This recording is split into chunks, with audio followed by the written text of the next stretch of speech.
Nate nga bulijjo tukomyewo n'akatabo kaffe akamanyiddwa nga Zinunula Omunaku. Akatabo kano ka Luganda kawoomu ebitoogerekeka era ngenda maaso n'okuba nga okanyumirwa okola kya muwendo nnyo okuba nga ongoberera. Tugenda ku ssula yaffe ey'e14 egamba nti nsisinkana birungi tebikka mirembe. Nsisinkana birungi tebikka mirembe.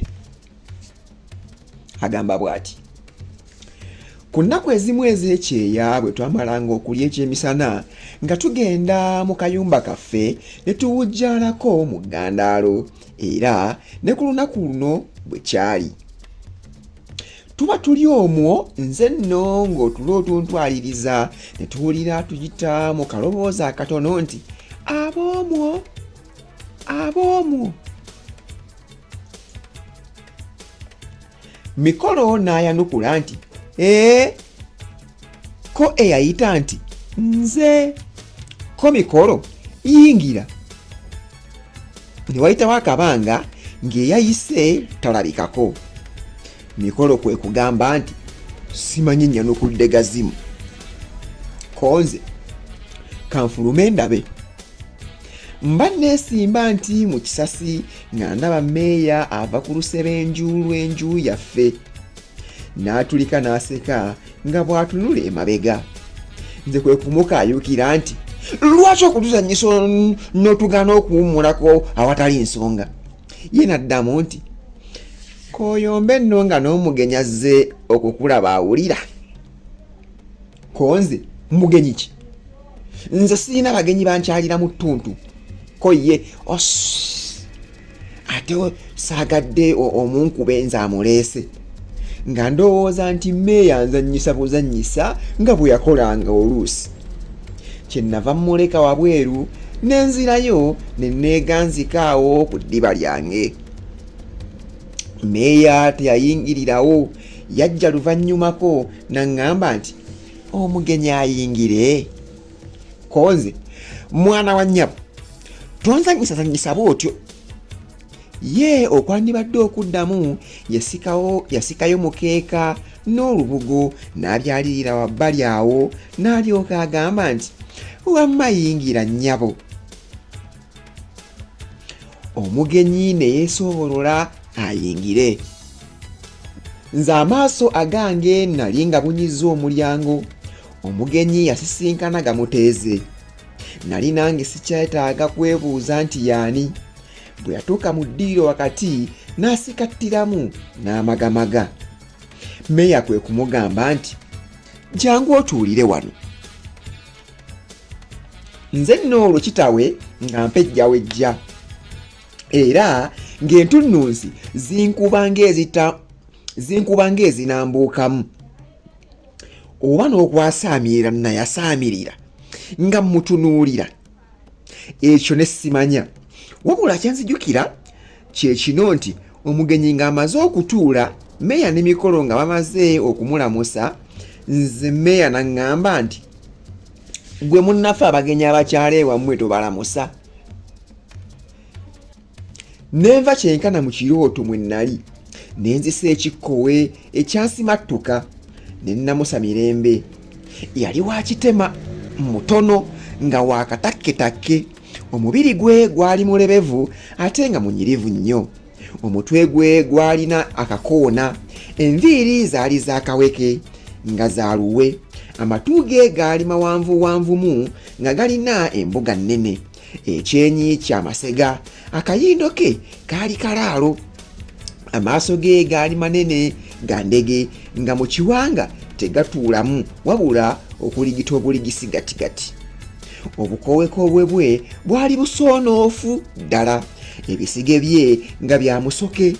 Obumwa bwe butono ng'obw'ensumbi, nga bulimu amannyo g'akasenge, nga mu lubu olw'engulu mwetondeseemu akazigo. Emba zaali mpanvumu, era bwe yamwenyanga oba okusekamu nga ku matama kujjako obunnya. Ensingo ye yali mpanvu ate ng'esibaganye ebiseera. Engalo ze zaali zambidde nga zijjudde kisunje, ebigere bye byonna nga bituukiridde, amabeere ge gaali ga biteeko ga mpummumpu, yenna nga mutereevu mu kikula kye. Amagulu ge gaalinamu ebitege katono era ng'atambuza ssimbo nga yeesiira. Eddoboozi yalina ttono era ng'ayogera mpola. Ate nga lwakuba mukekkeze era nga mutono bw'atyo, naye ng'alina ekitiibwa kimulabikako era ng'alabikira ddala nga w'amagezi. Mu magezi ne mu mmeeme, Meeya ng'amwasimula n'ekisa kye nga kingi mwoyo. Nga tumaze okumulamusa era nga nze nkyamuwagise amaaso, ye bwe yakyusa amaaso ge mangu okugajja ku mikolo n'ansisinkana agange. N'amwenyaamu n'alyoka abuuza Meeya nti, lwaki ono mwannyoko antunuulira ati? Nedda nze mba kumanya nti ndi wakutunuulirwa nti osandize. Ko Meeya nti, mwana wattu ndaba wazze kulaba, kanaye akulaba akwetegereze, tebali mu kuyisaako ye oba akwagala. Ko ye nti, oba nze simwagala? Ko Meeya, lekayo, nga beesekera. Bwe waayitawo akabanga, Meeya n'afuluma. Bwe yatuuka mu luggya n'ayita mikolo nti, jangu bakuyita. Awo nga tusigala n'ebirungi tebikka mirembe mu nnyumba. Siyinza n'akatono kunnyonnyola obuzibu bwe nalimu mu kaseera kano. Nze nali simanyidde kwogera n'abawala, anti nga bo bendaba bulijjo be b'omuliraano, ate nga ntera kubasanga mugga, ate ng'okuggyako okubatikka ensuwa zaabwe, era n'oluusi okufuma nabo enfumo mu luggya akawungeezi nga tuli bangi wamu, nga sidda nabaawo mu mboozi. Ensonga endala, Mirembe ono guno gwe gwali omulundi gwange omubereberye okumusemberera, ate nno gattako ye okuba omwana w'omwami. Ate era mu kaseera kano namulowooza okuba omukuumiize, newankubadde ng'oluvannyuma nategeera nga kwali kumutya kwe kwandowoozesa kutyo. Naye ebyo byonna awamu byambuza kye nnaanyumya naye. Bwe nabanga agenda okumugamba kino ne kinnema, ate ne ndowooza ekirala. Ebbanga ne liyitira ddala nga mmeggana n'ebirowoozo byange, era ndowooza ye Mirembe enseko nga zimuttira muli kimugunyu. Naye ajja okunsala ku muguwa ye Mirembe yennyini. Nali ntunudde nti wansi bwe nagenda okubbulula amaaso nga ndaba njegesa amaaso gombi. Ne mmwenyaamu n'aŋŋamba nti, bannange, abajja okubakyalira osiriikirira basiriikirire, ye obwedda oyagala kuŋŋamba ki? Era ye n'annyamba ng'aleetereza emboozi, ng'ambuuzabuuza ebintu bingi ku bulamu bwange, nange ne munnyonnyola ebimu ku byo nga saagala kumumalirayo byonna. Naye ye ng'alabika amanyi bingi ku nze okusinga we nayagala. Ekyo kye kyantegeeza ng'omukwano gwabwe ne Meeya bwe gwali gugenze ewala ennyo ku nze. Nze bwe namubuuza ebimufaako nga yeddiramu kimu kyokka nti, ekyo ndikikubuulira olulala. Nalwaddaki ne mmugamba nti, obanga ggwe totera kulabikalabika, kale ndikusanga wa okubimbuulira, ate si kulwa nga siriddayo nakukusemberera. Ko ye, oba nnoolowooza obutaddayo kundabako olulala, ate olwo bye nnaakubuulira binaakugasa ki? So nno oba oyagala siraba kinaakuziyiza nga kundaba. Anzudde kati era yalinzuula, ndaba baalugera dda nti teguzibirwa kkubo. Ekyo nno saakitegeera, ate nali ngenda okukimubuuza, nanneesooka nti, ebyo kale ggwe tubireke, weebale nnyo kuntumira bulijjo, nsiima nnyo bambi. Aba akisaati nga mikolo ne Meeya bayingira, Mikolo n'attira mmeeya ku liiso ne batulika ne baseka, ne ntegeera nga baamala kwekobaana okundekaawo nzekka ne Mirembe.